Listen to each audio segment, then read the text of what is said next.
Onlarca dini dehtarlardan. Elhamdülillahi Rabbil alemin. Ve salatu ve selamu ala seyyidina seyyidil enbiyai vel mursalin ve ala alihi ve sahbihi ecmain. Dini dehtarlardan bir gece Hazreti Ömer Faruk radıyallahu anh'ın iman getirmeklerinin hakkında. Hazreti Ömer radıyallahu anh'ı Resulullah sallallahu aleyhi ve sellem Peygamberçiliğe yeten vaktinde 25 yaşlı adammıştı. Bir heykel taydan başka adamlardan farklı. Tenument dedi, yani bir edermelik taydan, imanın kuvveti taydan, bir verden gözleyende adam heykel taydan, boynun üdüylüğü taydan, başka adamlardan has bir adammıştı yani. Yani şu bir cemaat geliyen olsa, Hazreti Ömer amanı bir 10-15 adam geliyordu Ankara'dan. Şunun üstüne adamda geliyor piyada.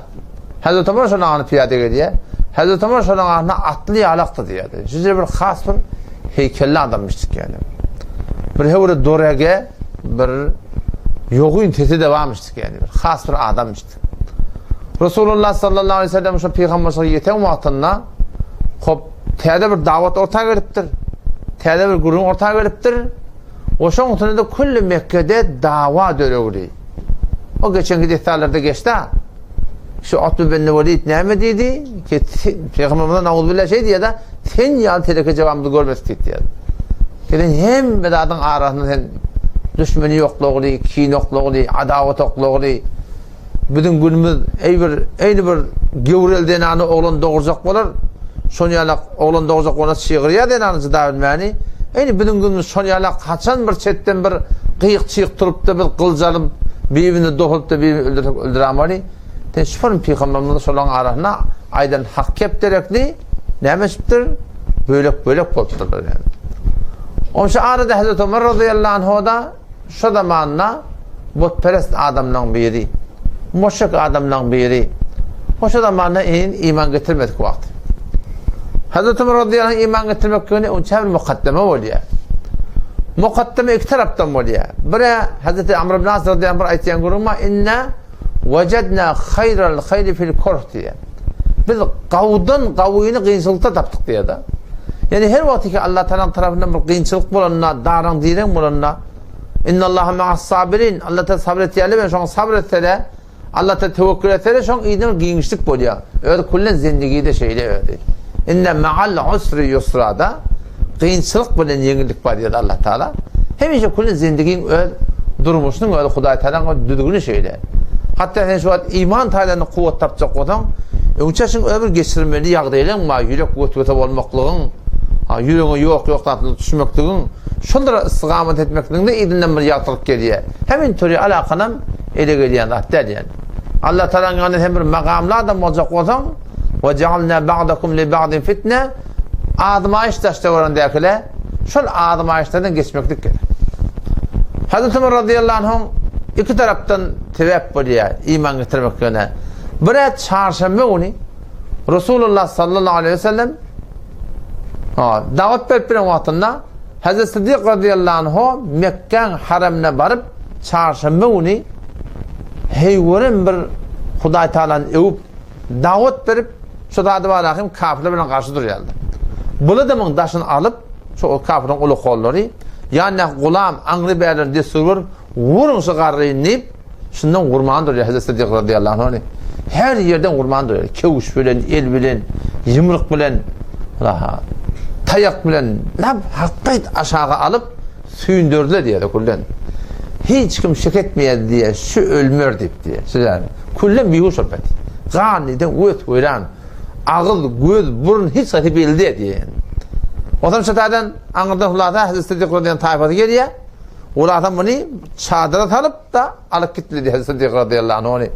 Tam destan cüdegane Sıddık radıyallahu anh öyle varıp neyine ta Ümmü Cemil onu tiyadok edip timardari edip miliçinin malahın idep, zat edip ahırda gödaçılarına ne yaparım ben doğasımın haline ecri toriyede şu yağdaydı o da deyiptir sen şu yağdaydı şunu toriyem Sıddık radıyallahu anh dedi ya tadamani ki Muhammed Mustafa aleyhisselam'dan haber olmasa ben hiç zaten çeker etti ta nihayeten Hulata Ümmü Cemil Hazreti Ömer bin Hattab radıyallahu anh'ın ayallığını varmıştık. O vakit iman getirilmiştik. O vakit iman şeylemiştik ki batırırlamıştık imanlarını. İmanı aşkar edip bilverlemiştik de. Şun katı dağıran diyememiştik. O Resulullah sallallahu aleyhi ve sellem öyle destur da yaşamıştık. Kesin henüz batırılı saklan. 3 yıl davet batırılmıştık. Aşkar etmekte icadab olmadı. Hatta Ebu Zer Gıfari radıyallahu anh'u vakti ki Peygamber Aleyhisselam'ın gediye doğanlığı veriyor ol. Hiç mi Peygamber deyip gör diye da. O gelip görüye, gururlarını eştiye, öğürüp de şöyle şey diye deyip aydanla yüreği incalmani Hazreti Ebu Zer'in öğüdü geliyor. O şeyle bir davran diyelimmiş şu tadı Mekke'de. Sonra olmamıştık. Muhammed diyorlar kim? Diyor olacaklar hala. Sündürürlemiştikler o adamı. Dörü tehdidi ve katıl veriyormuştuk. Durmuşlar da. Şu davran diyelim içinde Hazreti Ebu Zer Gıfari radıyallahu anh ne emedeceğim bilmeyeni bir 3 günler şu tadı Mekke'de az şey diye. Kimden soracağım bilene? Hediyelik var ya şundan gurun etiyerler. Peygamberden şunu şey etmeli, bunu beytmeli, bunu falan etmeli. Otak var ya şundan gurun etiyerler. Atlan bir sözü de etken yok diye. 3 günler şu haramın Ab-ı Zemzem'inin içip rahat imani ahırda Hazreti Ali radıyallahu anh bunu görüp Ulan bunu oynar ki diye. O zaman gece oyunda tiyilek oluyor, hürmet oluyor. Hazreti Ali de çekiliyor bundan sormaklığa, o da çekiliyor bundan sormaklığa. Bir gün geçiyor. Ertesi ikinden yeni bir mimar alka ediyor. Yeni bir mimar alka ediyor. Ahir 3. günü Hazreti galiba Hazreti Ali radıyallahu anh neymişin var diye daha neymişin geldin diye. O diye öderamıda kalın diye. Allah katan veriyor şu tada. Öderamıda katmıyor soracaklarım ben hemen. Soracaklarım şeyle mi var? Onu Türkmen burada doğru kafa getirin diye de. O sonra manakayım ben sonra yarı erti gider. O erti gidene de o hemen şu vehşet, ne kadar vehşet bağmıştık. Ne kadar korkulanmış şu tada. Ki Resulullah'a tanışmaklık ne kadar kıymıştık. Hazreti Ali radıyallahu anh ne mi diye bir gider erti diye. Men öğünden gider sen izinden kaydarsın diye. Bir hatari olacak. O da ben oturup diye köşümden kişi olur diye. Ya ayak kola giden kişi olur diye. Sen onu geçti git diye de. Şey dip bari ya Allah. Size daran diyelim. Şu konu şeyle ha. Şu konu sen şu inin atan doğun kardeşin aradığında sen doğru Resulullah sallallahu aleyhi ve sellem'e uğrayıp olacak otan Peygamber'in da minecek daha olarsan takkalım biliyor musun? Ayağında bir Fatıma'nın yüzünü örtecek olsa bazen birine biri oturuşmayacak otan ayağı bilen he?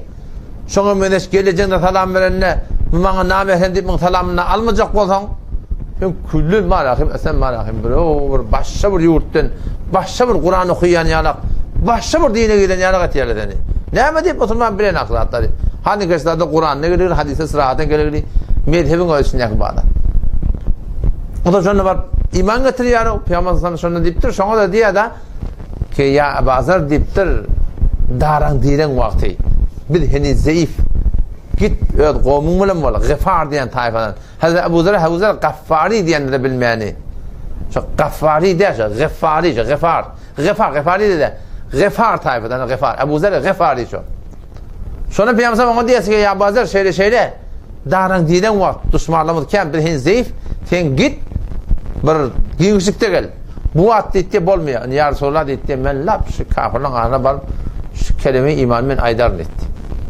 Şu cürollarda da iman varmıştık. Eczadə börtür gitmekte onda yok ya Resulullah. Ruhsat diye azimet değil ya da. Ruhsat da gidecek koyun giderken. Yok ben sonra qaimliğime tutacak deyip sonra gelip aytiya da atamın.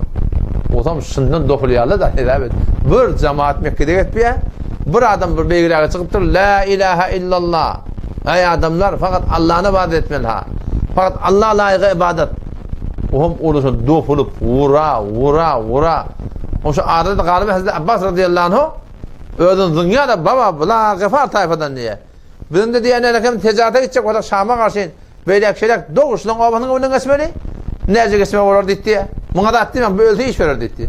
Onu hulata alqari erti yine şoğurun. Bir yine şoğurun. Sizde bir daran diyelim şaba. Hazreti Sıddık radıyallahu anh katiyen çiyallam. O Hazreti yani Ümmü Cemil yani Sıddık radıyallahu anh eneti hava. Şondan malahim galiben hava min adın yanlıştım. Sıddık radıyallahu anh eneti. Şondan malahim Hazreti yani Ömer'in ayarlığını iman etekten batırgılan yani. Şona bak aytiya şeyle hulata haber geliyor Sıddık radıyallahu anh men şona gidecek diye de. O şu gecede bir halvat vatanına 2 nefer yaplanıp Peygamber Aleyhisselam yanına gittiler. O şu Peygamber şunu görüp şu aslında tanıyarak dedi. Yüdü göz, kulun güp şiş yani.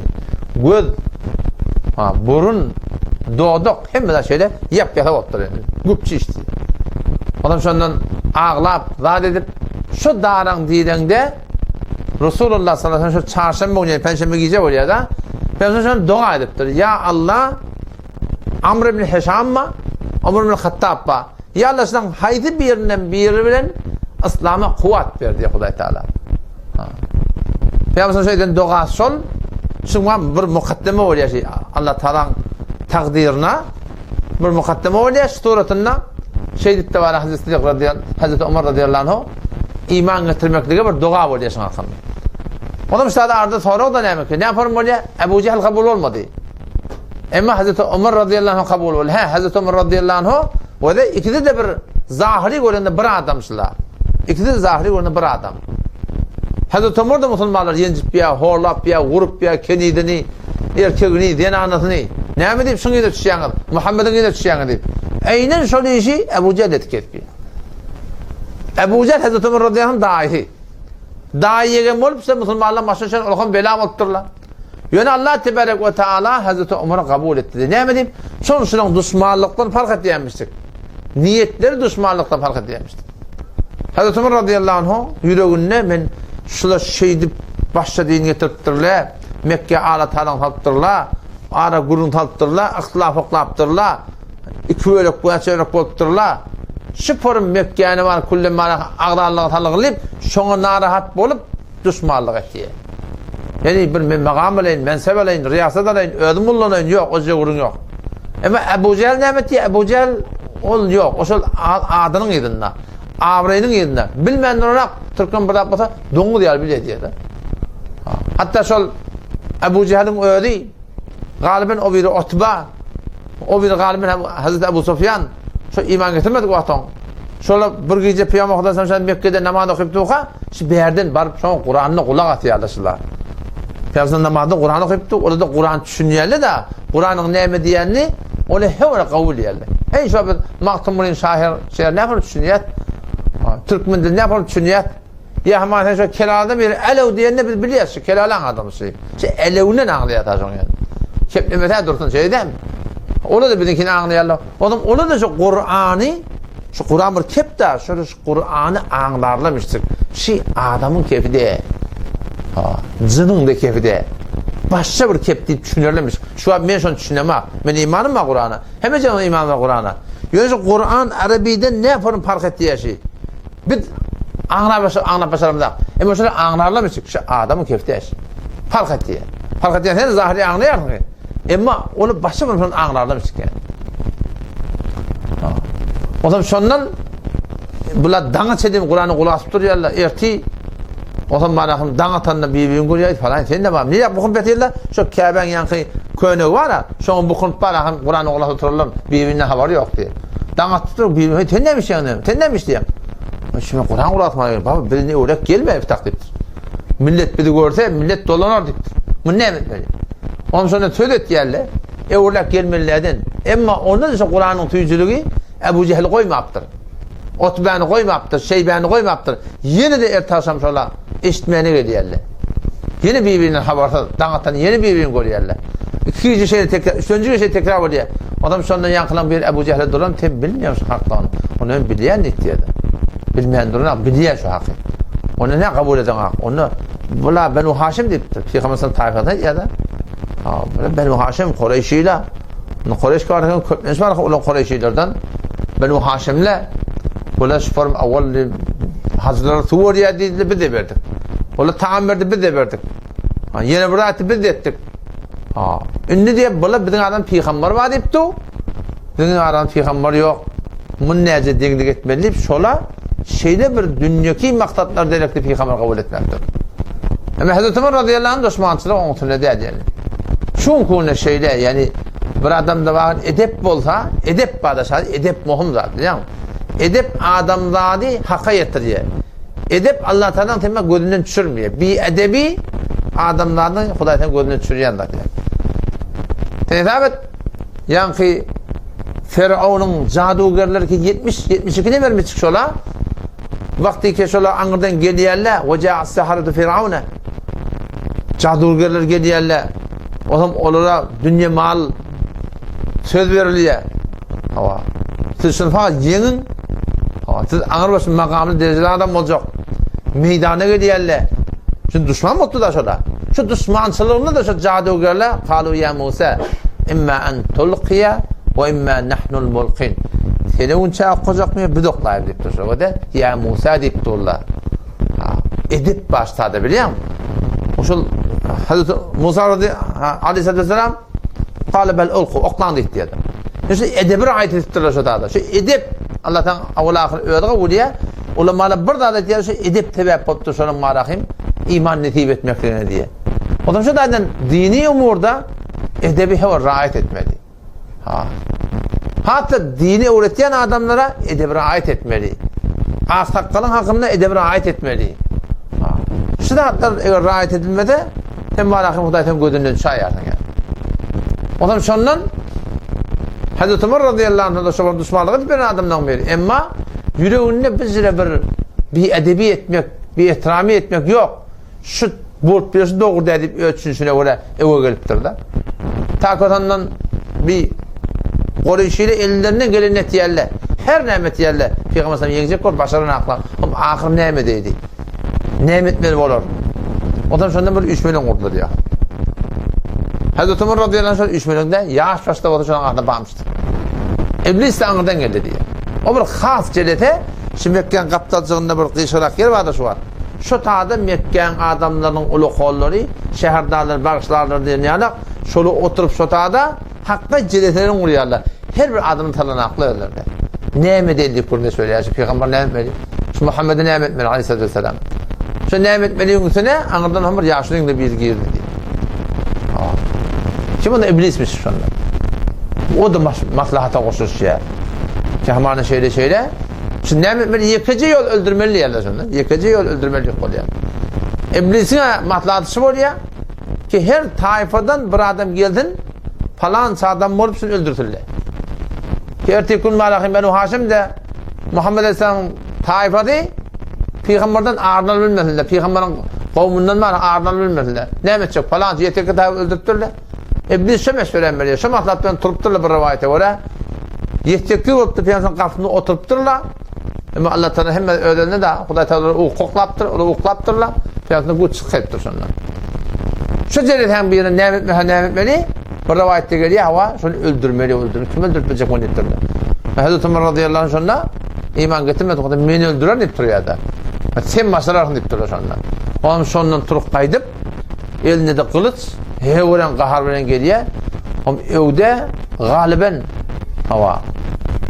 Hazreti Amr ibn As radıyallahu anh ya Sa'd bin Vaqqas. Galiben Sa'd bin Vaqqas radıyallahu anh. Olukun sahabının birini tanışıyor. Sa'd bin Vaqqas'ı tanışıyor. Amr ibn As ki toğram iman getiriyor. Sa'd bin Vaqqas'ı tanışıyor. Anırdan gelen adam, o da heykelli adam, elde de kılıç, nilak, Ömer nilak. Onu şunu öldürmeyene var yani. Kim öldürmeyene var yani? Şu Muhammed öldürmeyene var yani. O bırakıp deyip diye, sen onu öldürecek diyen, onun tayfada olur, onun tayfa ha. Onu bırak deysen, onu da dek oturmur deyiptir. Sa'd radıyallahu anh iman getirir, iman basıp bir adam, hala Hazreti Ömer alıp var yani, yoluna alıp kalacak. Hazreti Ömer radıyallahu anh sonra dolanıp, senin de son tarafını çekiyorsun. Seni iman getirir koyuyan deyip, bula birbirine kılıç çekişler. Bir tırlayıptırlar böyle. Birbirini vuracak yani kol. Sonra Hazreti Sa'd radıyallahu anh git ödekiden haber alayım. O ayarlarına iman getirirdi. Köylüklerine iman getirirdi. Hazreti Ömer radıyallahu anh soğuktuğuyla yani kol neme? Hava iman getirirdi. Şunun dünyanın dolanıyor mıydı? Hiç kimden haber yok. O tarzda Hazreti Zeyd radıyallahu anh o ayarlarına Hazreti Ömer'in Hazreti Habbab radıyallahu anh'dan Kur'an dersi otururmuş. Olan hiç zaten haberi yok. Kapı kulüpte oluyor. Şimdi batırılı yağdaydı. O zaman şundan Hazreti Ömer anla tetik ediyor adam. Şu tetik ediyor. Böyle eleyen aldırap ne emeteceğim bilmeyeni. O zaman şundan Habbab radıyallahu anh bir giriptir da bir çete. Ama buna da denir. Kur'an'dan da yığınlaştırıp durun. Anla kapıdan gelip gatıdan kapıyı vurup açın. Ulata Anıbay Kur'an'ın seferleri varmıştık. Yığınaştırdı, atsanız ayarlığın evinden çıktırdı. Şu elinde ne olsa şöyle tür defen indirtir de. Siz bildiğin mottur tamam deyip. Ola da şuradan bana Müslümansılığı bildiğini diyerlemiştik. Öylece botperestliğlerini din diyerlemiştik. O zaman şunu tutaya da adam. Ama anıdan adam vur ya Hazreti Ömer'e ayarlığını. O zaman o taraftan köylüklerini tutaptır yani. Yakandan tutup, haymın yıkıp, karnının oturaptır. Ber vur ya diye köylüklerini. Evet köylüklerini. Vura ayarlığını son şeyler ayıracak koyanak. Ahir elinin izbir yine Hazreti Ömer radıyallahu anh ayarlığını dart ya adam. Onun sonra şeyler kan taktı diye adam, kan taktı diye. Ama ayarlığını Hazreti Ömer'in ayarlığını. O da bir gayret neyim veri. Şimdi iman doğru iman olsa adam korkaklıktan çıkar ya. Bir ölüm de şeyden, bir ölüm elbet. Sen maktadın, eğer bakın yakinin ahirede bu adam kemal ödem şimdi Huda yoluna cennete girecek. Adam ölümden korkmuyor. Sonra ya mor diye ayarlığını. Kanı dökülüp tuvet koyran. Sen ne edecek olan eder bir iman getirirdik. Sen ne edecek olan eder. Biz Müslüman olduk diye. Hazreti Ömer radıyallahu anh vurzona vuruptur bundan. Koşuptur da adam bir yerin vurununda koşuyor da adam bundan. O ayarlığında kan şapar mağnayla tarkıptı bunu görüp bir müddar o zaman koşuydu diye adam. Kenarda tüfekten oturuyor adam. O zaman gözü şonuna Kur'an'a düşüptü Hazreti Ömer radıyallahu anh. Gözü Kur'an'a düşüyor. O şey alacak Kur'an'ı koymuyorlar almakla. Ayarlığında derri var yani. Getir şunu ben okuyayım diye. Onu sen necis deyiptir ona. Şu Kur'an'a göre innemel müşrikûne necesun. Sen necis deyiptir. Sen ne zehret var ne gusül var. Sen deyiptir işte gusül ettir. Mecbur ettir gusül ettir diyor. Gusül ediptir sonra alıp da şu Kur'an'ı okuyuptur şu. Sure-i Taha'nı okuyuptur. Hazreti Ömer radıyallahu anh ola Arap diyen kayıtsım onu düşünüyorlar. Taha ma enzelna aleykel Kur'ane liteşqa illa tezkireten limen yakhşa tenzilen mimmen halakal arda ve semavatil ula er-Rahmanu alel arş isteva lehu ma fis semavati ve ma fil ardı ve ma beynehuma ve ma tahta's thara وَاِنْ تَجْهَرْ بِالْقَوْلِ فَاِنَّهُ يَعْلَمُ السِّرَّ وَأَخْفَى اللّٰهُ لَا اِلَٰهَ اِلَّا هُ لَهُ الْأَسْمَاءُ الْحُسْنَى وَهَلْ اَتَاكَ حَد۪يثُ مُوسَى Her zaman okuyup parıyor. Okuyup varıp Kur'an'ın yüreğine oturup bırakıp deyip diye beni Muhammed'in anne kıtık deyip diye. Şey diyen şu Hazreti Habbab da ağırdan çıktı diye adam. Ya Ömer boşluk olmadan deyiptir. Peygamber dua etti deyiptir. Ya Ömer'in tübülen ya Ebu Cehil'in tübülen İslam'a kuvvet ver. Ne kadar da olsa şu dua ettiğin hakkında kabul olurdur deyip. Onu ben yakıdın deyip. Onun sonra gayet yallısan Peygamber'e satacak deyip. Peygamber Kudaysan sonra Ebu Eyyub Ensari radıyallahu anh oynamıştık. Sahabalı batırılı yatan halatında. Şu tarzda diğer tararlamıştıklar. O zaman Peygamber Kudaysan haber veriyorlar. Ki ya Resulullah şeyle Ömer geliyor deyip. Hazreti Hamza radıyallahu anh kafin heyet yaşından koy diye Ömer geliyor. Kılıcı da yanına Hamza deyip diye koy gelsin deyiptir. İman getirer. İman getirmese öyle kılıcı ve öldürür dedi. Ondan sonra kafin açılan sonra oradan Peygamber çıkıyor da adam. Peygamber ne bu? 40 adamın gücü varmış diye de. O da cenneti adamdan gücünden. Hiç kim Peygamber Aleyhisselam'ı görüşte yıkılmayaptır diye. Hazreti Ömer radıyallahu anh Peygamber'i yakından tutup katı bir sirkeledi diye de. Ama ane ibn-i Hattab en teşheden la ilahe illallah enne Muhammed Resulullah. Ey Hattab'ın oğlu gelmedim o vakti ki sen sana yakin eder ya ki Allah'dan başka ilah yok. Allah'dan başka alem cehanna ma'bud yok. Bu Muhammed Mustafa Aleyhisselam peygamberliğine sen iman etamavatın olmadım diye ana ya Resulullah dedi. Geldik diye. Onun sonra iman ardet ya Peygamber iman getiriyor. O ya Resulullah diye şu an şeyin batırılı yatırdın diye. Şu anda şeyin batırılı bir çıktı. Penhani bir çıktı. Efe demişti git namaz okuyayım onları davet vermeleri. Belli adam ya Hazreti Ebu Zer'in ki ayet edermiş ki edafa adam beyti başarmarlamış. O zaman sonra ya Resulullah Mekke'ye gidiyor diye. Mekke'ye gidiyor aşkara değil. Şundan böyle şovundan melek Hazreti Ömer radıyallahu anh iman getirilen melek diye İslam diye kulen aşkar bulmandır diye. Hazreti Ömer radıyallahu anh sonra Mekke'de bir adam mı şol bir da medleci şol bir anılmış bir kepçe adammış ka. Şoňa bir gurrun aýtdyň, ýani owaň hemme eşitdiga. Owada bir şey adam ne öyle biliyor musun? Bir kere eşitdi bola hem meni paş etiye. Mekke'de şaban bir adam varmıştı. Bu da Hazreti Ömer doğuşan kafna var ya. Ne ben Müslüman olayım diyor. O Ömer bildiğim ottur diye. Kavmandır yaşından. O evden kavmandır ya Hazreti Ömer'den bunun idinden. Ey millet ne mi? Ömer bildiğim ottur. Yok ben Müslüman olayım diyor. Ömer bildiğim ottur. Ben Müslüman olayım. Kullu Mekke'ye var akım alvatta hem mezayet koyattı. Hazreti Ömer radıyallahu anh da ayının oyunu var diye. Qatıdan qafin qalqıp dur. Abu Cehl'in qafini. Orta Ömer näme İran hemletdim deyip durdu. Näme deyipdi? Onu yok, ben Müslüman boldum. Subhan. Sen Müslüman boldun deyipdi. Ah ko'p qo'ltirşon Abu Cehl. Yani şola Hazreti Ömer'dan Müslümanlar şicire bir qatılık görüpdirler, idiyet görüpdirler. Hattabın oğulla, Hattabın eşeği iman getiren Ömer iman getirmedi diyorum sana. Ömer iman getiren, Hattabın şey eşeği iman getirdin. Ömer iman getirir, mıngın almak deyip öğlerine var akın. Zer bölmesine öttürler diye şunu. Ama bir adam vakın yüreğini istek olsa, talep olsa, sadıgana, Allah seni hidayet ediyor. Şurada bir kavmin içinde biliyor musun? Şurada bir kavmin içinde, şu botperestliğin içinde, hurafatperestliğin içinde, bir de şu Türkmenliğin içinde, şu borun bir şeriatı tertatlar, efeşkar edilip du, benamı din edilip du, da ki bir ansipet bir dinini getiriyor, o ne işimi diyor ne? Benamı din şeriatı tertatlar edilip du, efeşkar emin edilip du şeriatı tertatlara. Ne sıradan içinde sen doğru haka edecek bu adam, hal sağlık dua etsin, ya Allah mene karasadır. Mene bilemek ya Rabbi, beni hidayet et. Yani bana doğru kokul. Deyişinde olur, huşunda olur. Eğer talebin, çın talep olsa, isteğin çın isteği olsa, çınnan doğru tapmakla yetinmasa, Allah'ta hiç vata nakam, namurat, maktada yetirmeyen koymur yani.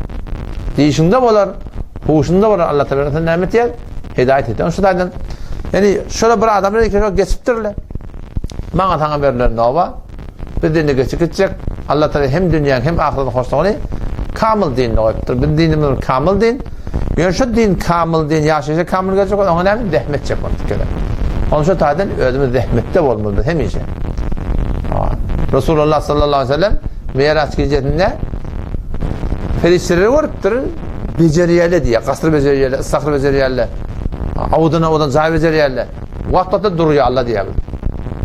Hazreti Cebrail Aleyhisselam'dan sonra toraptır ya, Cebrail bunu net ediptir. Onun için imanlı adamla yerin yüzünde amel ediptir, zikret diye, davet veriyor, namaz okuyor. Onu da sonra öyle beceriyor dedi.